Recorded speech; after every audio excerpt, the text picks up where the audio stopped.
What's going on, everybody? Polaris Law, John and Will, reminding you that life is probability. So this was long overdue. Now, before I kick this off, I want to say, shout out to 8,679 subscribers and counting. Thank you. I can't tell you how humble it is to actually finally have an audience. I've been doing this for years. I was doing the philosophical videos, and the Belichick video went viral. And the rest is history. So if you like the content, thank you for subscribing, thank you for sharing, because that's what's giving me motivation to keep going. Before I kick this off, I do want to kind of give you a direction of the channel. As you can tell, I'm obsessed with football. I've been watching free agency, I've been watching the draft. I do have my little notebook, I'm jotting things down, so as stories develop, you will see more sports documentaries. But mainly, my main thing is the philosophical videos. A lot of those videos, like the one about, are ghosts real, 5 ways to get rid of negative energy, toxic people in your life. I'm kind of like an unofficial psychiatrist to a lot of my friends. So a lot of those videos were for specific people. And I said, you know what, let me put this on YouTube. If anybody else finds it helpful, then that'll be good. Also, I have a 4-year-old, so I said, you know what, I'm also going to document, make these type of videos, because when she gets to a certain age, I want to sit her down and have her watch them, so that she knows, how to avoid certain traps and things in life. So with that said, if you have an idea, you have a topic you want me to talk about, be it politics, sports, life, philosophy, absolutely shoot me an email.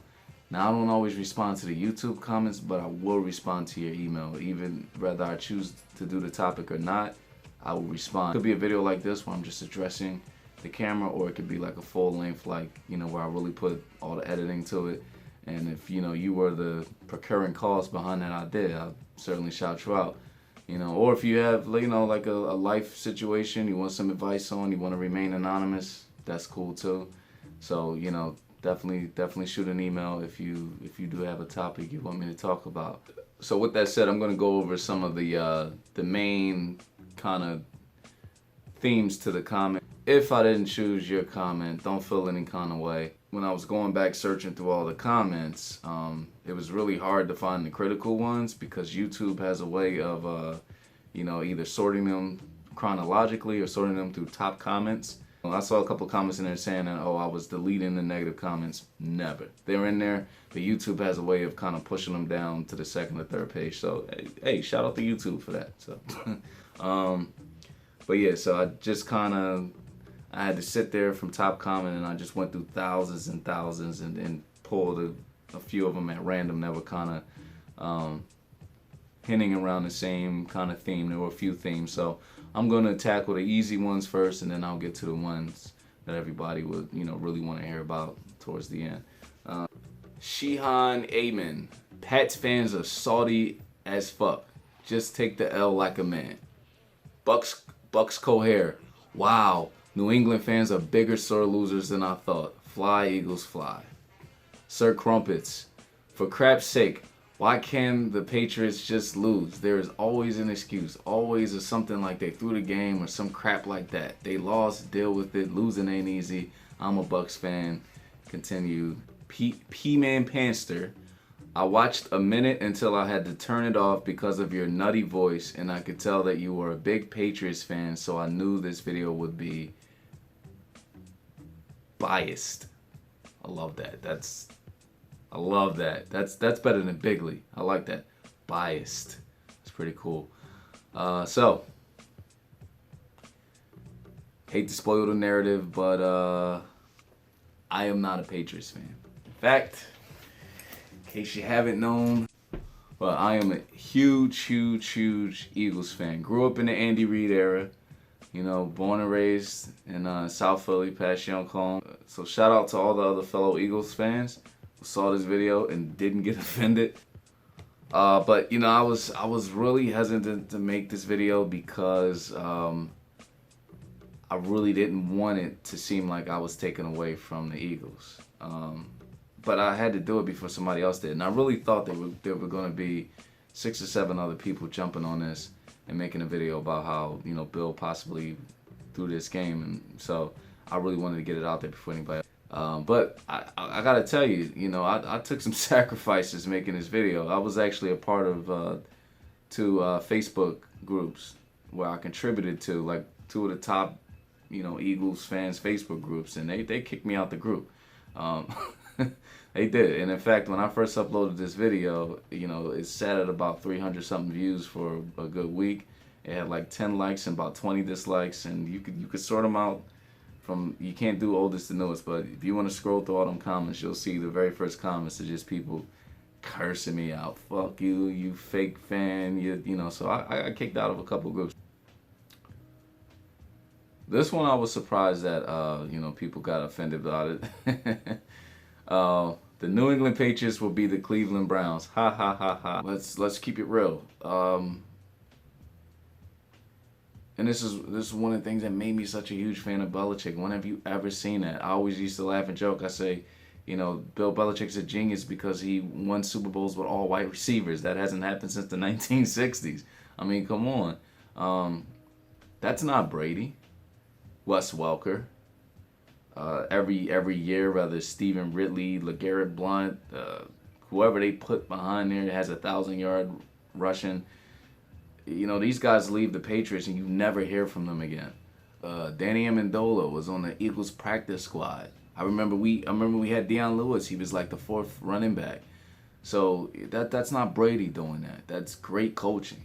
You know, and he had that same motto in Cleveland when he was the head coach of Cleveland. He took young guys who were inexperienced, and the Eric Manginis and all them, he made them superstars. You know what I mean? That's what Belichick does. That's what Mike Vrabel, you know, throughout the years, just watching him just plug in pieces, and no matter what, Patriots were 12-4, 13-3 each season.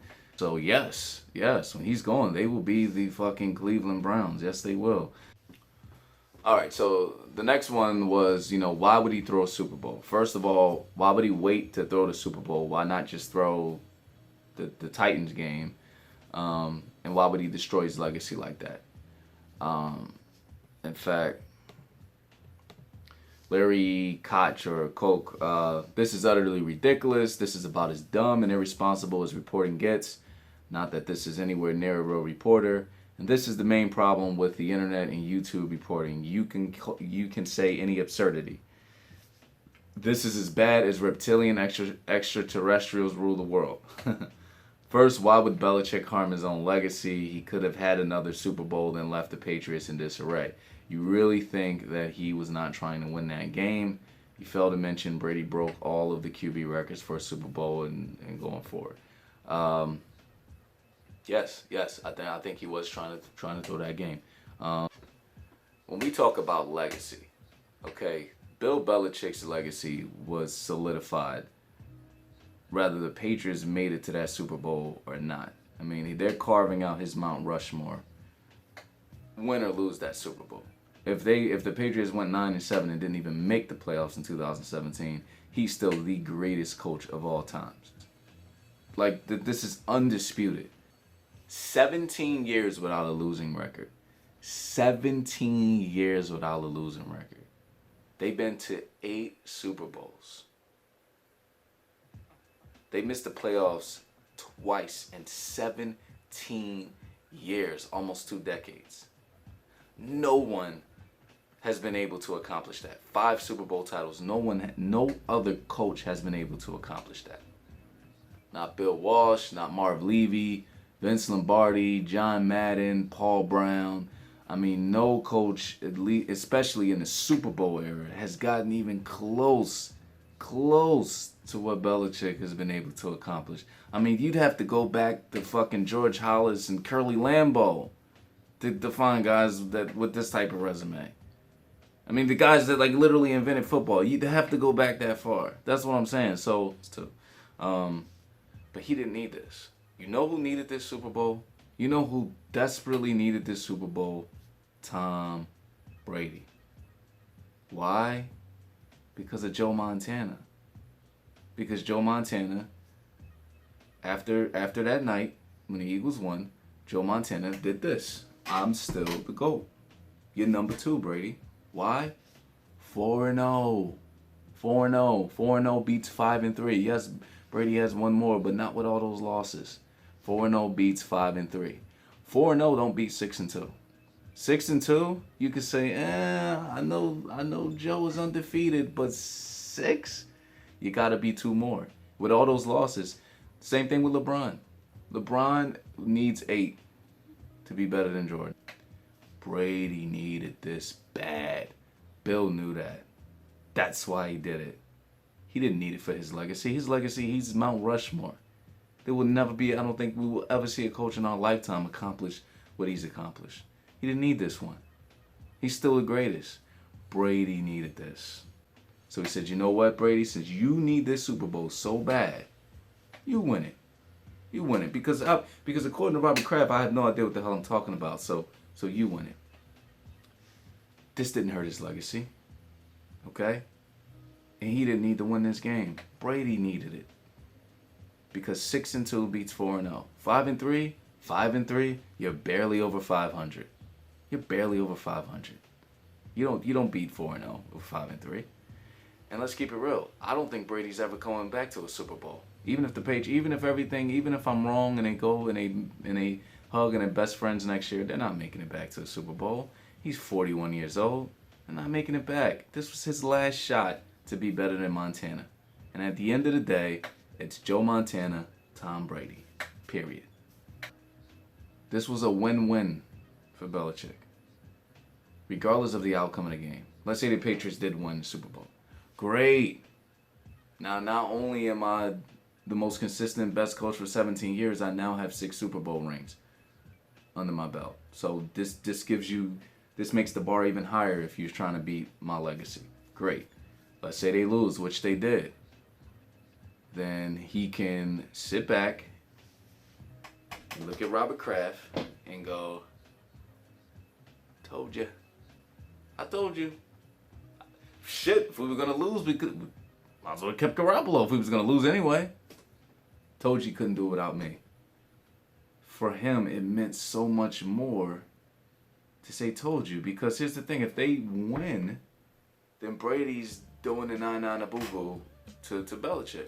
And he's going, I told you I'm playing some 45, you motherfucker. Kraft loves me. Get Alex Carrero back on the field. That's my buddy. Get him back out there. You don't know what you're talking about, you silly old man. He would have had to live with that. He would have had to sit there and bite his tongue. You know anything about a man like Belichick, these people don't like to bite their tongues. He's very vindicated that they lost. I honestly think before the end of August, he's going to leave. But if he has to coach there next year, and this is his last year, he's going to do it his way. And he's going to be able to sit back, and when Kraft goes, I think, oh yeah, Kraft, you thought last year. Shut up, let me do my job. And it was worth it for him to sabotage his own team so he can say, you know what, you don't cross me. I do things my way, you shut up, you be the owner, you go with your model girlfriend to fucking eat at restaurants and let me do what I do. Okay? Okay, Robert? Okay, Tom? Okay? You hold the tablet, you shut up. Okay? And he can say that now because of the Super Bowl loss. Had they won, then it would have just been, I actually think Bill would have left quicker had they won. Because he wouldn't have been able to come to that locker room and say shit. Because Brady would have been looking at him like, So, yeah, he wanted them to lose. And this did not affect his legacy at all. At the end of the day, he's the greatest coach in the history of this sport. So, Malcolm Butler. Blackwater, trying to make it seem like Malcolm Butler is Deion Sanders. Paul Robinson, so disrespectful to the Eagles. Malcolm Butler played horrible this past year according to Pro Football Focus. The Patriots lost to the better team. The Eagles were the best team in the NFL the whole past year. He goes on.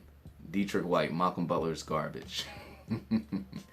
Ryan Pano, a whole Super Bowl game rigged because of a subpar CB benched. Okay, this is, look, you guys, Y'all completely missed the point. I know Malcolm Butler is not Deion Sanders. Malcolm Butler is not Ronnie Lott. Malcolm Butler is not Richard Sherman. Malcolm Butler is not Darrelle Revis. Last minute, pulls the guy that's in 97% of the plays. They practice with this guy. I don't care what nobody says.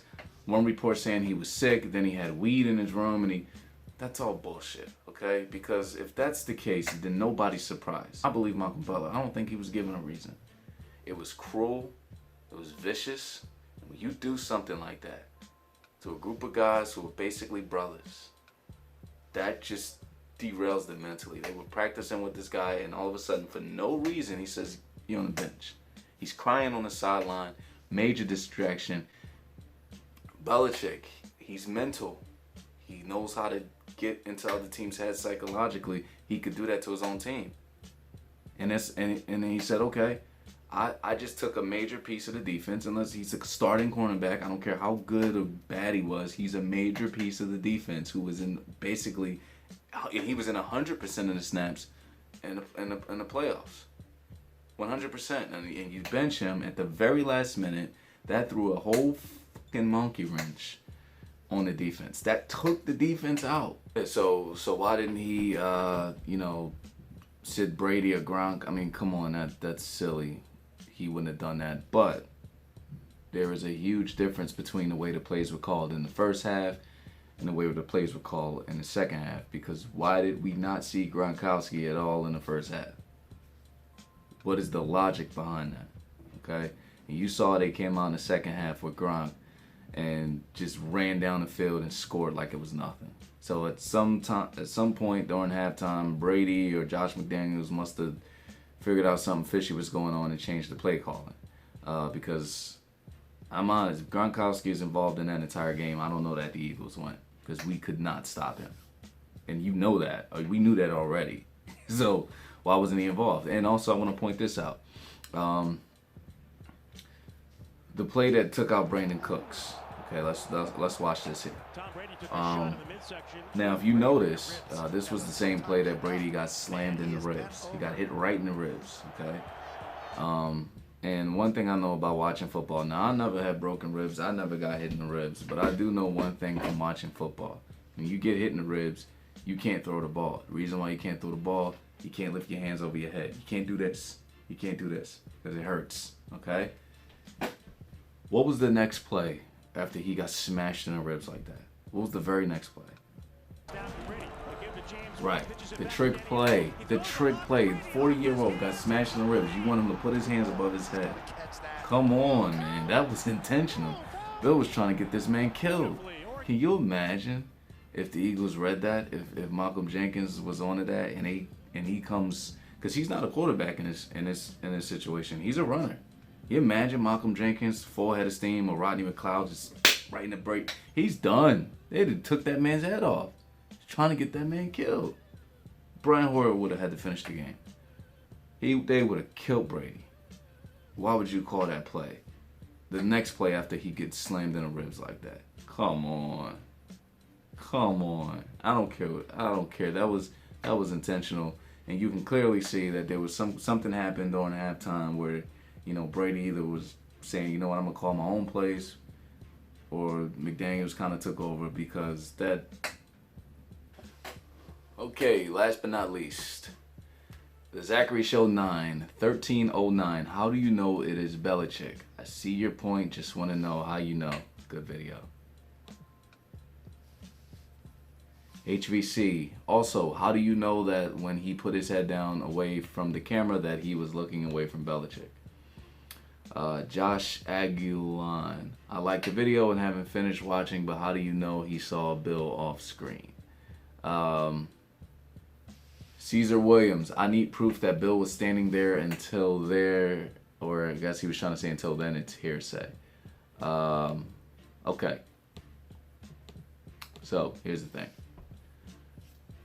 I don't know for a fact that he was looking at Bill Belichick. So, you got me. We were in a courtroom. You could say objection, speculation, and the judge would say sustained. If we were in a courtroom and we wanted to accuse Belichick of giving Tom Brady the evil eye.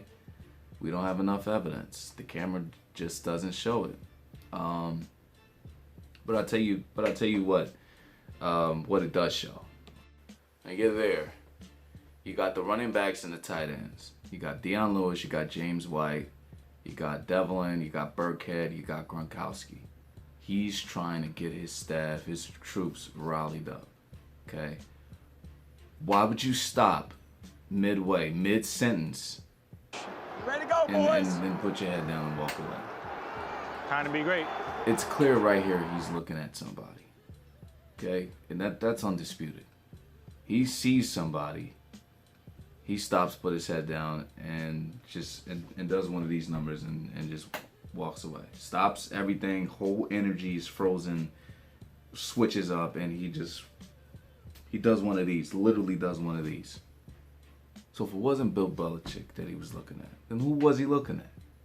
Who could have made Tom Brady do that? Who could have taken that energy from Tom? Josh McDaniels? No, Josh McDaniels is his bitch. He yells at Josh McDaniels. Matt Patricia was running around like a chicken with his head cut off the whole game.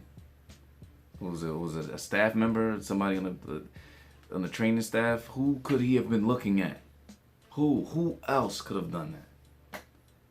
We've all saw that look before. We've all had that job, but we had that one asshole coworker that we tried to avoid all day, and better yet, a supervisor. That one, and he's ready to go, boys.